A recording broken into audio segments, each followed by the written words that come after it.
Semua tenaga kita mesti marah hingga BN berjaya.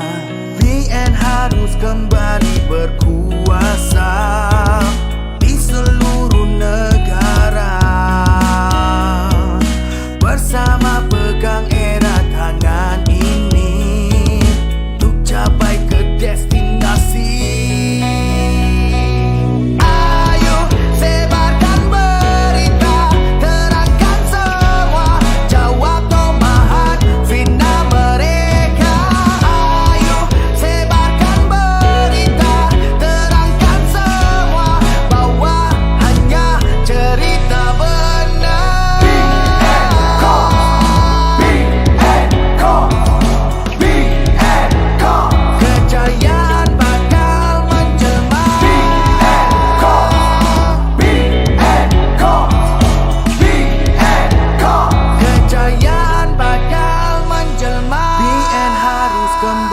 Berkuasa di seluruh negara.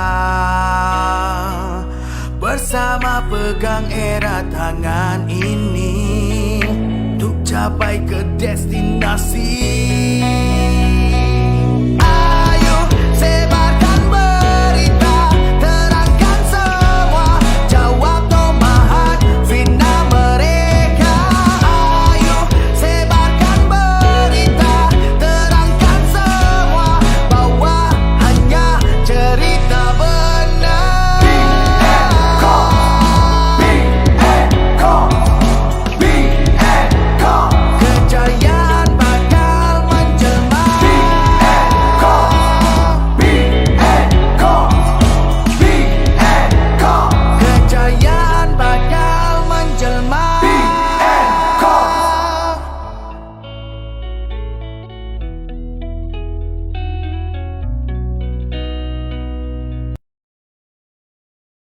Masanya sudah tiba, kumpul semua tenaga.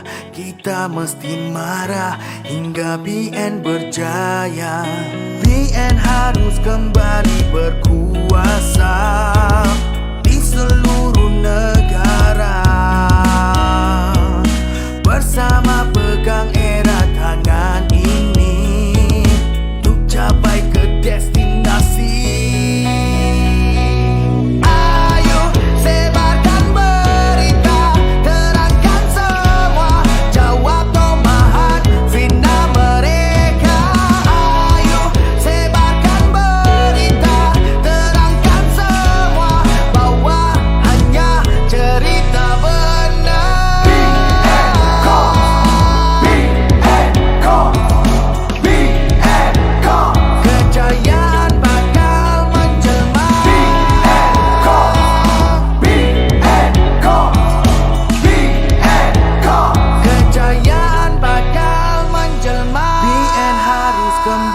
Berkuasa di seluruh negara. Bersama pegang erat tangan ini untuk capai ke destinasi.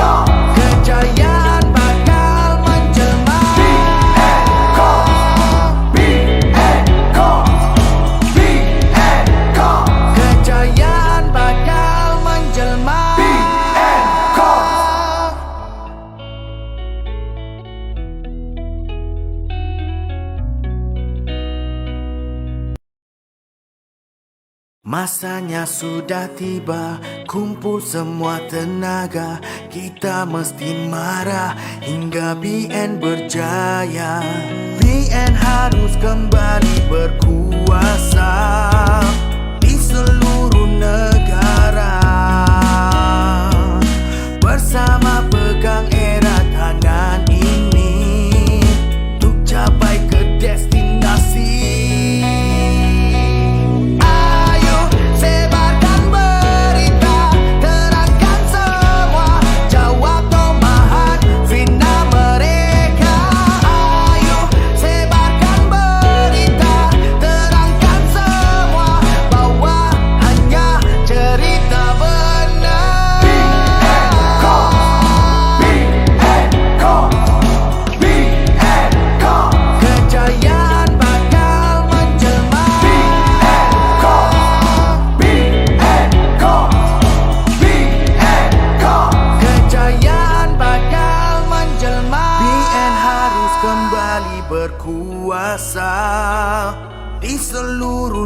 negara.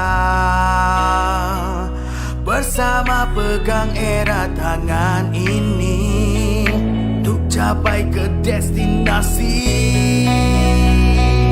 Ayo sebarkan berita, terangkan semua, jawab tomahan fitnah mereka.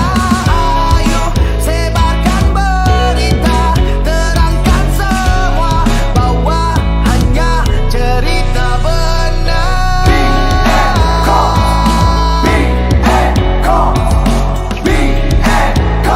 Kejayaan bakal menjelma.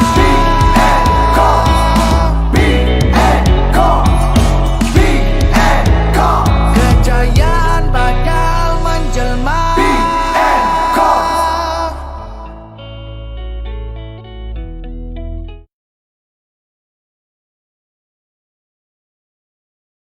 Masanya sudah tiba, kumpul semua tenaga.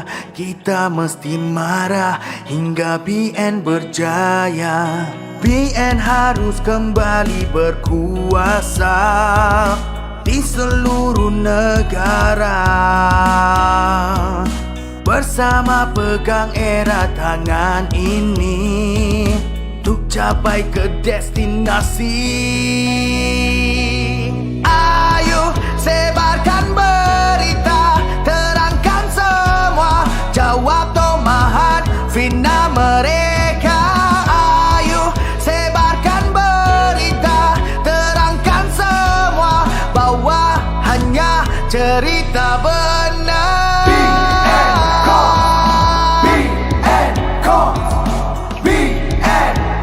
Kejayaan bakal menjelma.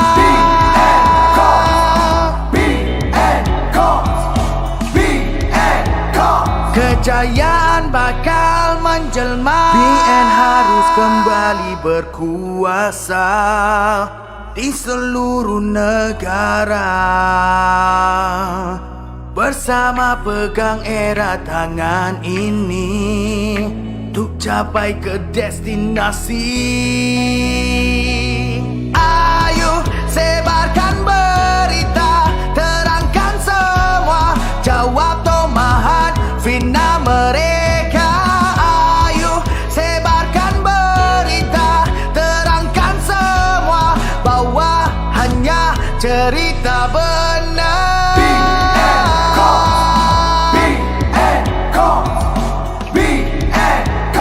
Kejayaan bakal menjelma. Assalamualaikum, salam sejahtera, salam kestabilan dan kemakmuran. Jadi bersama saya lagi Fida Yusof daripada Studio Komunikasi Barisan Nasional dalam Bual Bicara Nasional menuju Pilihan Raya Umum ke-15. Dan seperti biasa, menuju Pilihan Raya Umum ke-15, semua orang tahu Pilihan Raya akan diadakan. Dan macam biasa, kita akan bawa tokoh-tokoh politik, pemimpin lokaliti dan saya kira pemimpin dalam parti politik, terutamanya dalam Barisan Nasional dan UMNO. Dan bersama-sama saya di studio hari ini, Datuk Muhammad Irwan Rizal, Timbalan Ketua UMNO Bahagian Setiawangsa. Apa khabar, Datuk? Sihat? Baik, Alhamdulillah. Alhamdulillah. Jadi, okay. Bagaimana persediaan menjelang Pilihan Raya? Saya kira memang sibuk. Sibuk, amat sibuk dan terlalu sibuk. Setiap masa, setiap detik tu kita penuhi dengan kerja-kerja menyantuni pengundi dan juga tidak lupa kepada persediaan jentera-jentera. So sehingga titik ini, sebentar tadi kita bersama dengan calon pun menyantuni pengundi. Oh, jadi memang saya kira pack lah jadual tu. Pack, sangat pack. Jadi, Datuk, kita serba tahu yang hampir semua parti, kalau kita boleh sentuh sedikit, semua parti dah membentangkan manifesto mereka. 3 parti dominan dah pun membentangkan, PH, PN dan Barisan Nasional. Tetapi apa yang menarik perhatian, kalau kita boleh tarik sedikit komen mungkin daripada kita pun UMNO memperjuangkan hak kerakyatan. Pakatan Harapan ada salah satu dalam mereka punya manifesto mengatakan mereka akan beri kerakyatan kepada ibu bapa yang bukan warga negara tapi anak mereka warga negara pada ketika mereka berusia 60 tahun secara automatik. Apa pandangan Datuk? Pandangan saya mudah saja. Pertama sekali saya rasa cadangan manifesto tu satu kencing tu memang dah jelas. Dan keduanya amat tidak praktikal dan tidak adil kepada warga negara dan rakyat Malaysia sendiri. Ini merupakan satu scam. Mereka boleh jadikan ni scam. Mereka boleh orchestrate kan, buat satu perancangan yang rapi. Saya rasa mereka dah ada perancangan. Sebab tu dia berani keluarkan manifesto tersebut. Kan? Nak limpahkan lagi rakyat negara Malaysia ni dengan pendatang-pendatang asing. So mudah nak jadi rakyat Malaysia sekarang ni. Kan? Orang luar boleh datang buat anak dekat sini, kemudian mak bapak dapat rakyat Malaysia. Dapat kerajaan. Mudah sangat. Mudah sangat. So akhirnya lagi 5 tahun, 10 tahun sampai ke PRU 16-17, kan, kita punya pengundi bertambah, tapi hasilnya daripada orang luar yang diberi kerakyatan yang dengan mudah saja. Saya rasa perkara ni tidak boleh dibiarkan, sebab tu PH jangan diundi kali ni. Datuk rasa perkara tu adakah dia berkait rapat dengan agenda DAP mungkin? Sudah tentu. PH ni kita tahu belakang dia siapa. Faham? Kan? Tulang belakang dia tu. Tulang belakang dia, tak payah cakap lah, muka depan ke belakang, semua susu kalau dia berpaksikan DAP. So DAP kita tahu perjuangan mereka macam mana. So siapa punya idea ni kan, untuk memasukkan warga negara, kan, nak jadi warga negara Malaysia dengan begitu mudah sekali syaratnya. So bagi saya tak masuk akal, kita harus menolak angkara-angkara perancangan sebegini. Faham? Jadi tuan-tuan dan puan, seperti mana kita maklum, ini agenda tersirat tuan-tuan. Jadi saya rasa untuk memastikan perkara ini tak berlaku, pilihan di tangan saudara dan saudari rakyat Malaysia. 19 November jangan lupa untuk mengundi. Jadi saudara dan saudari, sedikit pesanan ringkas, jangan lupa like, komen dan share. Bagi semua orang nampak Datuk, hari ni Datuk kacap bergaya dengan baju Melayu datang hari ni. Jangan disia-siakan tuan-tuan. Jadi Datuk, tadi kita bercerita tentang kita akan bina satu generasi. Baik, kita pun dah membentangkan kita punya, mungkinlah kita hari ni agak geli nak sebut manifesto sebab Pakatan Harapan dah cemarkan perkataan ni. Mungkin kita punya perancangan terhadap anak muda dan juga belia, mahasiswa dan sebagainya. Jadi secara dasar ataupun secara surface ni, apa pandangan Datuk terhadap apa yang telah dibentangkan? Bagi saya mudah je. Saya suka cakap simple dan fokus. Ini merupakan perancangan yang akhirnya memerlukan mandat saja. Perancangan ni kita tunggu masa je. 19 hari bulan diberi mandat, 20 hari bulan selesai. Kan? Segala yang kita telah rangkumkan, kita terjemahkan dan telah dilancarkan baru-baru ni padu, dalam perancangan amal dan usaha. Kan? Itu padu kita. Kita rasa khususnya, saya nak cakap konteks dengan pada anak muda, pengajian tinggi, pelajar. Contoh, pengajian tinggi untuk keluarga B40 akan diberikan pendidikan percuma. So perkara ini bukan tidak boleh dilakukan. Sekarang Barisan Nasional menawarkan tawaran tersebut kepada rakyat Malaysia, kepada anak-anak muda. So sepatutnya tawaran ini tidak boleh ditolak. Sepatutnya anak-anak muda, khususnya pelajar-pelajar yang sedang menjalani pengajian tinggi di peringkat yang tertinggi, harus berfikir dengan lebih matang dan berfikiran terbuka, kerana ini untuk masa depan mereka, bukan mereka saja tetapi keluarga mereka juga. Ini penting. Jadi tadi kita Datuk sentuh sikit tentang bagaimana manifesto Barisan Nasional untuk kita beri pembiayaan. Dan pertamanya persoalan ini timbul, adakah Datuk percaya hanya dengan pendidikan sahajalah yang kita boleh memecahkan rantai kemiskinan? Dan kedua, adakah dengan apa yang dibentangkan itu kita boleh merapatkan lagi jurang antara B40, M40 dan T20 dalam bidang pendidikan? Inilah sebab tu kita nak cakap apa yang kita bawa selama ni adalah yang baru-baru ni telah dilancarkan juga, kestabilan, kemakmuran. Akhirnya apa yang kita momok-momokkan selama ni, yang kita perjuangkan selama ni kan, adalah untuk menghasilkan kestabilan. Sebab tu apabila kita melihat sesuatu perkara, kita tidak melihatnya secara mikro, kita lihat secara holistik.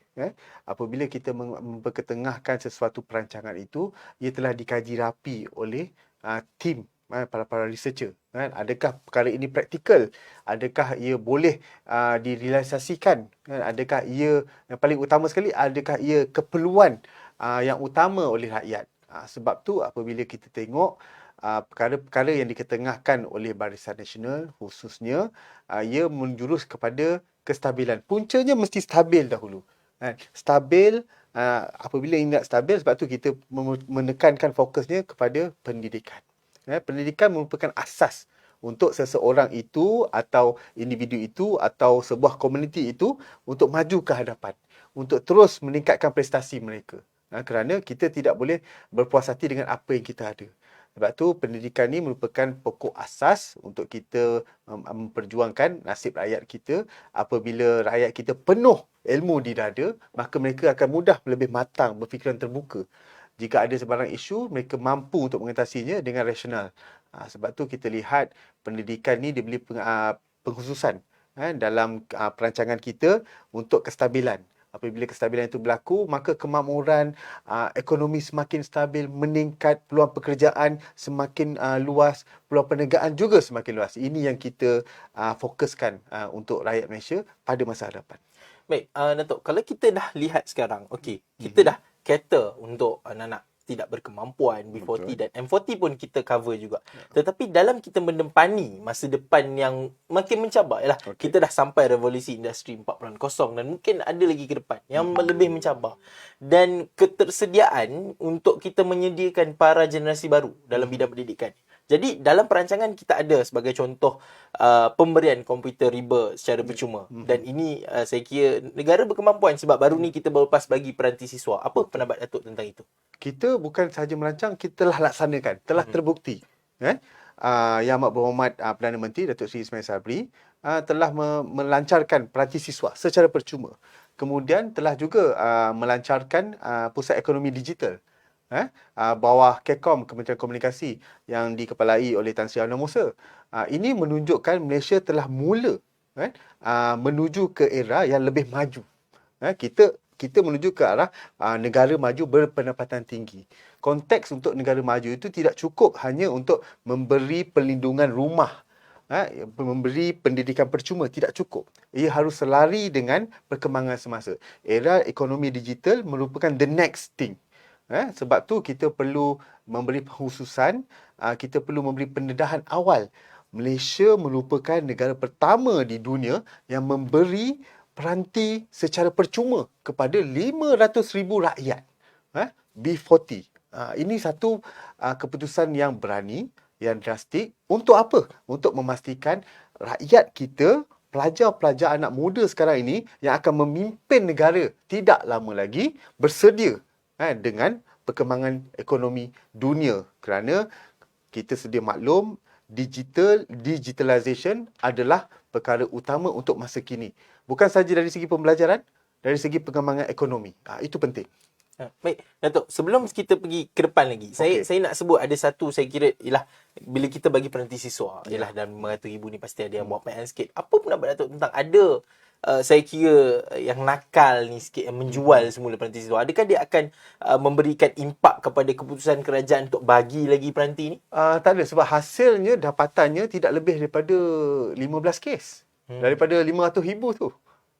So, saya rasa perkara-perkara ini nothing is perfect. Tetapi 99.8% kejayaan, saya rasa perkara-perkara yang beberapa 0.1, 0.2% ini tindakan susulan dari segi pencegahannya telah diambil oleh Kementerian Komunikasi.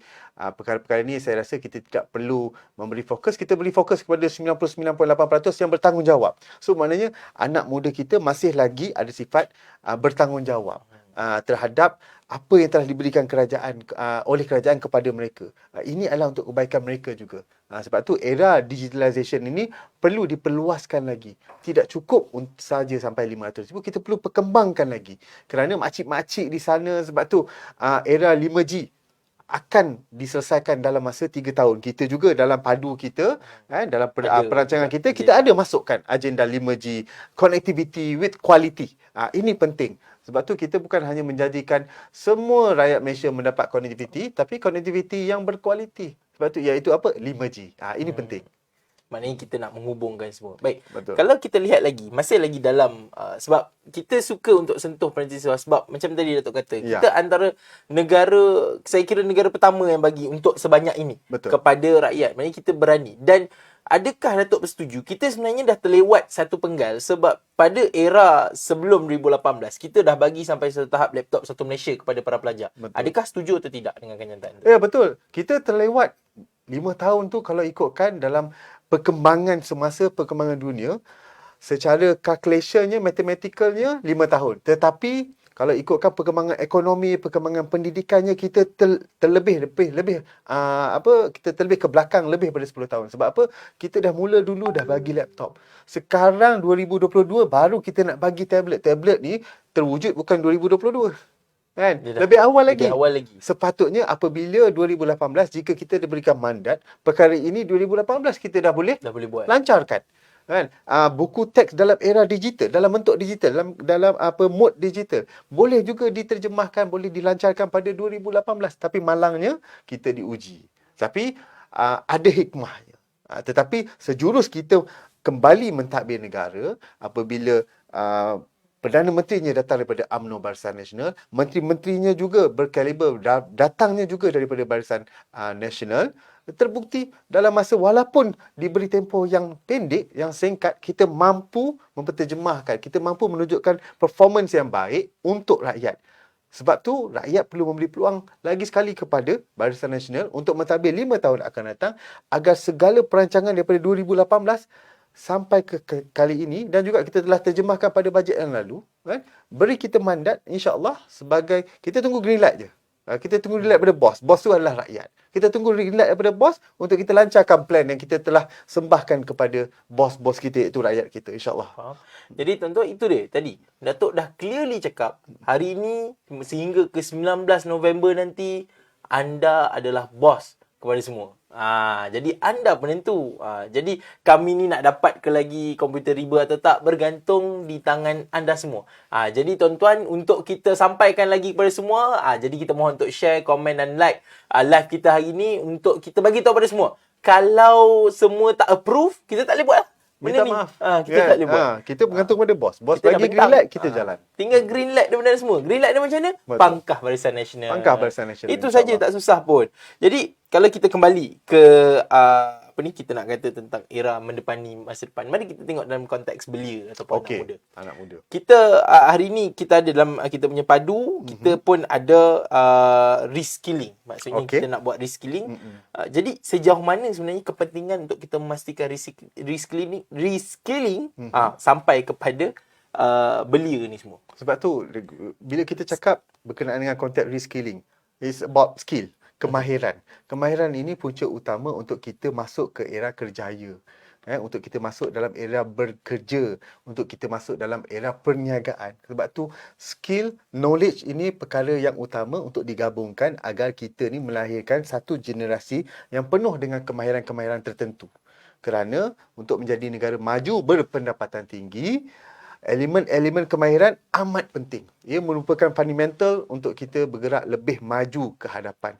Sebab tu kita Barisan Nasional kita menerapkan memberi fokus kepada reskilling.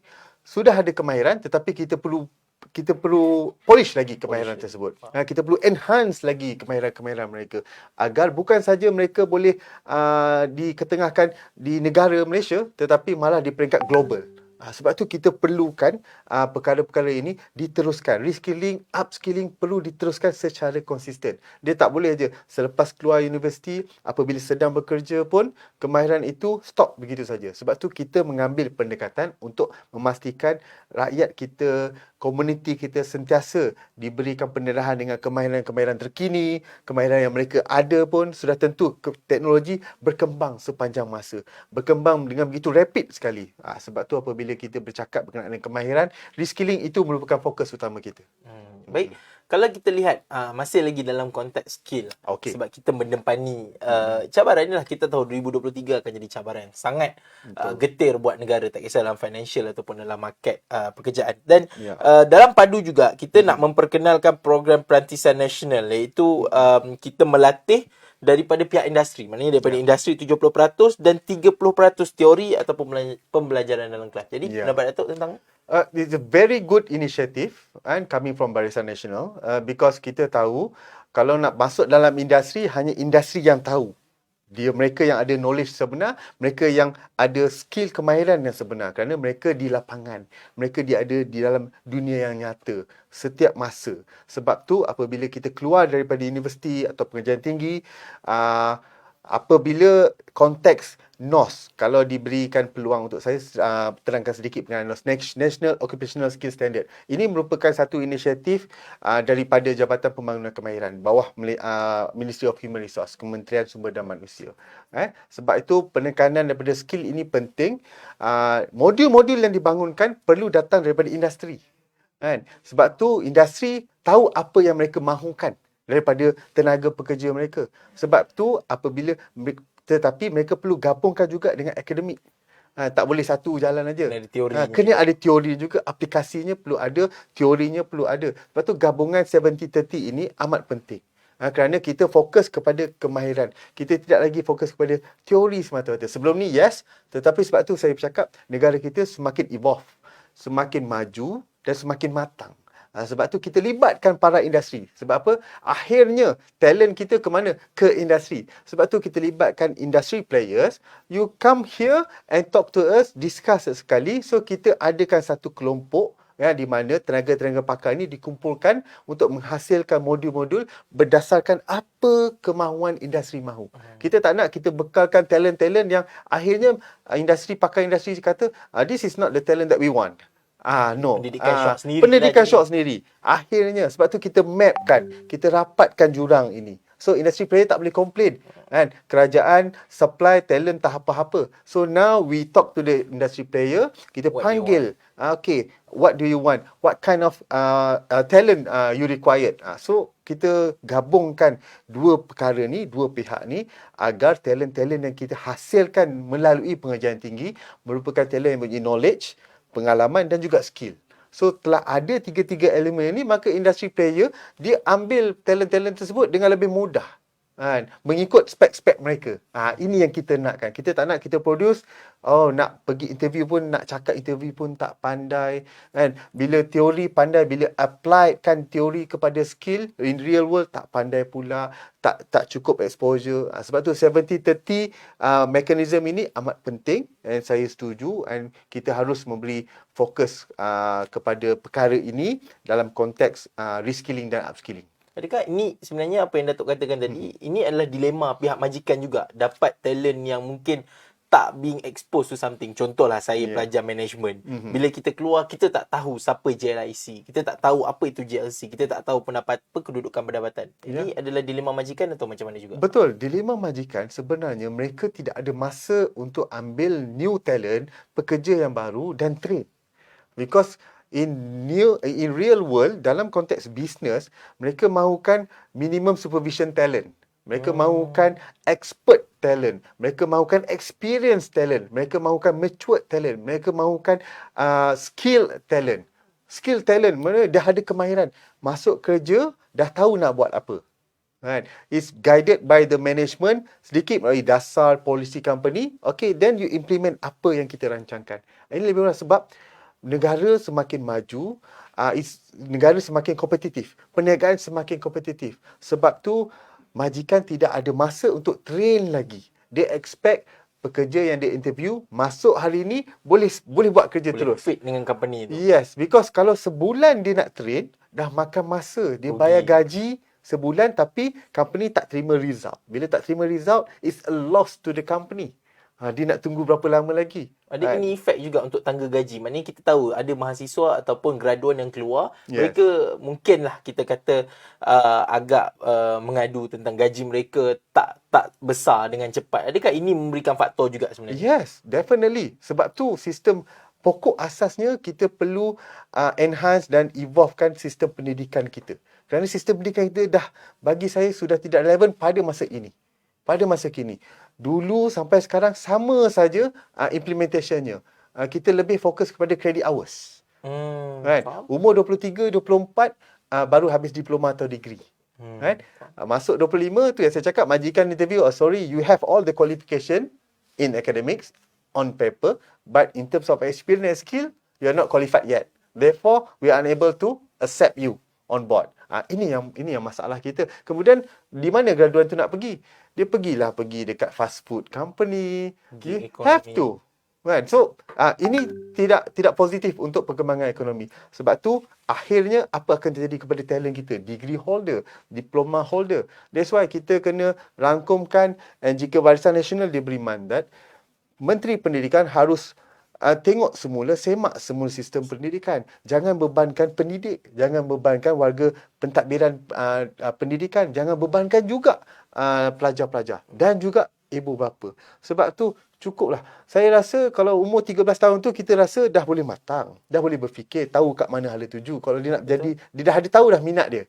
Nak pergi ke lawyer, accountant, dia nak pergi ke mana kan. So daripada situ terus ambil that skill, kita pun fokus on reskilling, we focus on skill. Terus pergi, nak pergi lawyer, terus ambil lawyer 5-6 tahun. Takkan umur 18 tahun dia tak pandai lagi dari segi legal. Kan? Sebab lagi muda, lagi fresh kita nak belajar. Betul. Kan? Lagi positif, lagi senang nak absorb all those ilmu kan. So sebab tu saya rasa sistem pendidikan perlu evolve. Jadi mungkin kita tahu sebenarnya apa yang telah dirancang dalam padu kali ini sebenarnya dah memberikan asas untuk create generasi ke hadapan. Dan saya kira ada dua benda yang cukup menarik juga dalam padu kita yang mungkin bersangkut paut. Okey, yang pertama gap year. Untuk dapatkan mahasiswa mana nak aktif, kita ada gap year. Maknanya ini yang tadi mungkin Datuk kata dia tak membebankan kepada pelajar juga, sebab yang mana nak aktif, dia orang dah tak perlu nak fikir mungkin mereka pack dengan kelas jadi mereka tak boleh nak involve. Mungkin mereka ni ada opportunity untuk jadi internship ataupun fellowship kat mana-mana company, tapi mereka sebelum ni tak boleh. Tapi kalau Barisan Nasional menang, kita tawarkan ada gap year untuk mahasiswa aktif dalam perkara yang diminati, dan juga kita offer pengajian hybrid.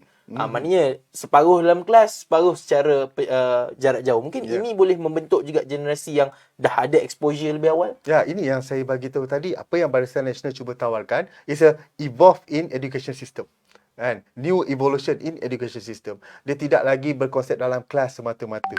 Kita cakap tadi 70-30, teori and practical. Kan? Tetapi di mana? Adakah practical tu tetap di dalam pengajian tinggi, dalam universiti, dalam college? Tidak. Ia seharusnya diberi peluang seluas-luasnya bersama dengan para industri. Bersama dengan di mana company-company organisasi tersebut berada. Bukan sahaja dalam semata-mata dalam konteks dalam classroom.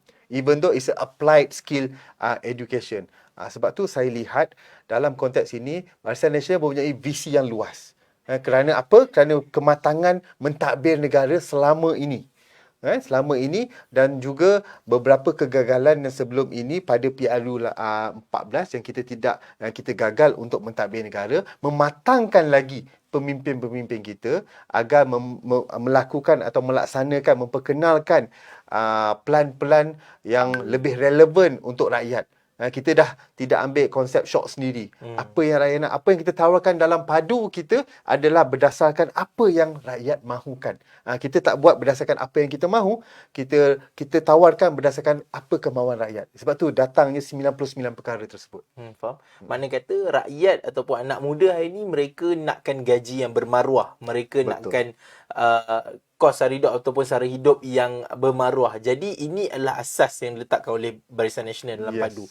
Jadi, dan tadi juga Datuk ada kata tentang kita tak nak membebankan pengajar. Betul. Dan dalam padu juga kita tak tinggal para pendidik. Salah satu adalah memperkenalkan skim khas kepada bakat perguruan terbaik dan menambah 10% lagi guru pakar. Jadi pendapat untuk perkara ni? Ini yang satu saya bagi tahu tadi, the evolution in education system. Kita fokus bukan saja kepada pelajar, bagi peranti siswa, bagi ini, bagi pendidikan percuma, warga pendidik juga kita perlu beri penekanan, kita perlu berikan perhatian, kerana jika bagusnya, jika tenangnya guru-guru, lecturer, pendidik ini, maka mereka akan memberi fokus khusus kepada pelajar-pelajar. Maka mereka boleh terjemahkan sistem pendidikan yang kita rancang itu, dasar-dasar boleh diterjemahkan, boleh dipraktikkan kepada anak-anak muda, kepada generasi kita. Ini merupakan perkara asas, perkara penting. Bukan sahaja, it should be balanced. Dia tak boleh tengok kepada satu pihak saja. Dalam sistem pendidikan ni, perlu tengok pelajar. Perlu tengok pendidiknya juga. Perlu tengok juga ibu bapa. Sebab tu ada juga tawaran-tawaran yang kita sediakan kepada golongan-golongan ibu bapa, rakyat-rakyat secara keseluruhan. Sebab tu bila saya lihat apa yang telah dilancarkan oleh Barisan Nasional melalui konteks padu ini, yang perancangan-perancangan kita, saya yakin boleh menarik minat rakyat untuk memberi kepercayaan sekali lagi kepada kita untuk menerajui kerajaan pada 19 hari bulan ini, insyaAllah. Jadi baik, kita faham tadi tentang guru dan sebagainya. Maknanya kita membina satu environment pendidikan yang lebih secure our human resource, yang lebih. Baik, dan kemudian mungkin kita lihat pula dari sudut, sekarang ni ramai orang nak buat freelance, pekerjaan gig dan sebagainya, pemandu e-hailing, berhantar makanan, dan dalam padu mereka ini tidak dilupakanlah. Okey, salah satu perkara yang kita lihat di sini, dalam padu melindungi hak, pendapatan dan kebajikan pekerja gig, pemandu e-hailing, penghantar makanan dan lain-lain dengan mengubal akta kontraktor tanggungan. Adakah ini juga adalah merupakan langkah berani Barisan Nasional? Ya, melangkah yang begitu drastik dan juga berani, kerana ini merupakan golongan yang bukan saja mereka dirasa mereka dipinggirkan, tapi Barisan Nasional menyambut kehadiran mereka, menyambut kewujudan kelompok ini kerana mereka memainkan peranan penting. Telah terbukti peranan mereka, jasa mereka, pengorbanan mereka cukup besar sepanjang pandemik COVID-19. Sebab itu kumpulan ini tidak boleh dibiarkan begitu saja. Setelah habis era pandemik, kita dalam fasa endemik, kita sudah bebas bergerak sekarang ini, takkan kita nak tinggalkan mereka. Sebab tu kumpulan ini perlu diberikan penekanan juga, perlu diberikan perhatian juga. Beberapa insentif tertentu perlu diberikan kepada mereka kerana mereka juga kita anggap sebagai frontliners. Kerana pelbagai perkhidmatan memang memerlukan mereka, bukan hanya food delivery. Mereka juga memberi perkhidmatan berkenaan dengan pelbagai aspek-aspek lagi dari segi kehidupan harian kita. Mereka memudahkan perjalanan kehidupan harian kita. Betul. Therefore, kita perlu memberikan penekanan kepada mereka, perlu memberikan beberapa insentif yang baik untuk mereka yang kita fikirkan. Ini juga hasil daripada feedback daripada mereka. Mereka rasa mereka perlukan perkara A, B, C. Dan kita rasa perkara ini cukup positif demi kebaikan dan perkembangan mereka. Kerana kita tidak boleh memperkecilkan karier tersebut. Kerana di dalam Malaysia tidak ada satu karier atau kerjaya yang boleh dihina atau yang perlu dirasa terhina. Terutama sekali kumpulan yang kita cakapkan tadi. Contoh food delivery, e-hailing, p-hailing apa semua. Mereka memainkan peranan penting dalam pembangunan ekonomi negara. Betul. Jika tanpa mereka, maka ekonomi kita tidak boleh berkembang dengan pesat secara automatik. Betul. Itu penting. Saya rasa kita perlu teruskan perjuangan ini untuk kumpulan ini. Jadi kepada abang-abang Grab, abang-abang Foodpanda, jangan risau. Hak anda Barisan Nasional boleh bantu. Dengan cara apa? Simple. 19 November keluar mengundi pangkal Barisan Nasional. Saya nak tarik balik tentang guru tadi ataupun sistem pendidikan. Yes. Sedikit. Baik, kita tahu yang Pakatan Harapan juga dulu masa 2018 mereka menjanjikan untuk mengurangkan beban guru dan warga pendidik. Tetapi mereka, Pakatan Harapan ataupun saya terus direct kepada PPBM, Parti 1 lah. Yes. Mereka memegang portfolio pendidikan daripada 2018 sehingga pembubaran. Okay. Tapi tukar menteri lah kita tahu. Adakah, mereka tak dapat laksanakan janji ni, obviously. Adakah disebabkan ketidakstabilan kerajaan tu sendiri? Saya nampak lebih kepada performance individual from that particular party. Kerana kenapa menteri-menteri UMNO boleh perform? Contoh peranti siswa daripada Kementerian Komunikasi dan Multimedia, Tan Sri Anwar Musa perform. Menteri Wilayah Persekutuan perform masa beliau jadi Menteri Wilayah Persekutuan perform. So kita ada lagi beberapa portfolio. Menteri Pertahanan perform di global, peringkat global, bukan di Malaysia saja. Contoh Datuk Seri Syamuddin perform di era global. So saya rasa ini lebih kepada talent itu sendiri. Kematangan mereka. Adakah mereka mempunyai pengalaman sebagai pentadbir negara? Tadi kita cakap dari segi pentadbir pendidik sekolah, tapi sekarang ni pentadbiran negara. Mereka belum cukup lagi. Ilmu belum cukup lagi, kematangan mereka belum cukup lagi dari segi pengalaman-pengalaman untuk mentadbir sesebuah organisasi besar, iaitu kementerian. Ini bukan main-main. Nak mentadbir kementerian ni bukan macam mentadbir syarikat. Ia merupakan satu perkara yang begitu kompleks kerana ia melibatkan dasar, akta, polisi-polisi dan akhirnya melibatkan nasib rakyat. Sebab tu akhirnya apabila PH memerintah, mereka janji itu betul, janji pendidikan, macam-macam lah sekali. Macam boleh janji. Yang diperkenalkan mula-mula kasut hitam. Krik-krik. Saya pun pening kepala. Kita duk tunggu besar ni bila nak melaksanakan dasar-dasar yang lebih besar, yang lebih holistik. Tapi akhirnya kasut hitam dulu dilaksanakan. Ini dia jadi macam boleh stres lah, boleh naik darah, boleh darah tinggi, macam-macam boleh jadi. Tapi kita ambil daripada tu, benda dah lepas, okey. Akhirnya kita bagi kepada rakyat balik, fikirkan. Jika rakyat memilih mereka lagi, maka perkara tersebut tidak mungkin ia tidak akan berlaku kembali. Betul. Kan? So, nothing's new for us. So kita rasa beri peluang kepada Barisan Nasional kembali lah, insyaAllah.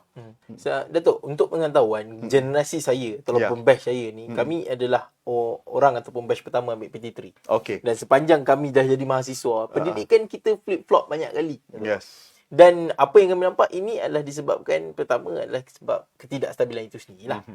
Dan sebab apa yang Datuk katakan tadi adalah kerana mereka memimpin tu mungkin tak bersedia ke apa ke, itu kita kena tanya parti itulah kenapa letak orang tak bersedia. Dan saya setuju juga dengan keadaan di mana ada menteri-menteri kita perform, termasuk juga kementerian-kementerian yang disebutkan tadi. Jadi kesimpulannya, tuan-tuan, kami ataupun adik-adik kita, adik-adik saya ni semua tak nak lagi terkontang-kanting. Kejap UPSR ada, kejap UPSR tak ada, PMR ada, tak ada. Tolong tuan-tuan, selamatkan adik-adik kita, pangkah Barisan Nasional. Itu je yang kita minta, tuan-tuan. Dan Barisan Nasional juga berani. Kita tak terjerit-jerit tepi Sogo ke macam lagi satu parti tu. Kita memperjuangkan juga allowance untuk internship. Jadi, adakah ini juga merupakan satu langkah yang cukup besar buat pendidikan kita? Sudah tentu. Untuk internship, untuk pelajar-pelajar kita yang sedang menjalani internship, it's very difficult for them. Betul. Kan? Dengan allowance yang kecil, ada juga yang tidak diberi, ada juga beri sekejap, beri allowance-nya. Nak hidup, contohlah, kita tak payah cakap jauh-jauh, kita cakap dekat Kuala Lumpur. Kalau tak perlu cakap kat Kuala Lumpur, kalau cakap kat Alostar pun, internship di Alostar pun, memerlukan keuangan. Kan? So, keuangan, kalau you fikir, kalau dapat 300 cukup ke? Transport, makan, minum. Doesn't make sense. Satu hari RM10, RM12, RM15 boleh ke? Dengan sekarang punya keadaan, tidak boleh. So, maka dengan itu, Barisan Nasional menawarkan insentif yang lebih tinggi, yang lebih elok, attractive package. Sebab kenapa? Kita faham, kita telah memahami nadi mereka, kita memahami masalah mereka, kita memahami nasib mereka. Bukan nasib mereka saja, apabila pelajar ini terbeban, maka bebanan itu dilimpahkan kepada siapa? Kepada ibu bapa. Sebab tu kita tidak mahu ibu bapa juga terbeban, turut terbeban.